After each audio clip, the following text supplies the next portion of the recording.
রমজান মাসে সারাদিন রোজা রাখার পর শরীর ক্লান্ত হয়ে পড়ে এবং পানি শূন্যতা দেখা দেয়। তাই ইফতারে এমন কিছু পান করা প্রয়োজন যা শুধু তৃষ্ণা নিবারণই করবে না, বরং শরীরকে চাঙ্গা করতেও সাহায্য করবে। আর লেবু শরবত হতে পারে এর সেরা সমাধান। লেবুর শরবত শুধু সুস্বাদু নয়, এটি একটি প্রাকৃতিক এনার্জি বুস্টার। এতে রয়েছে ভিটামিন সি, যা রোগ প্রতিরোধ ক্ষমতা বাড়ায়, ইলেকট্রোলাইট, যা পানি শূন্যতা দূর করে, অ্যান্টিঅক্সিডেন্ট, যা শরীরকে ডিটক্সিফাই করে।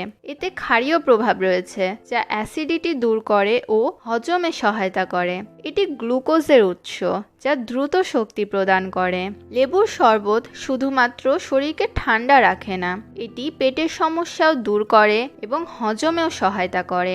বিশেষ করে গরমের দিনে এটি একদম পারফেক্ট একটি ড্রিঙ্ক। চলুন সহজ উপায়ে পারফেক্ট লেবুর শরবত তৈরি করি। প্রয়োজনীয় উপকরণ: ঠান্ডা পানি, লেবুর রস, চিনি বা মধু, 1 চিমটি কালো লবণ এবং বরফ কুচি।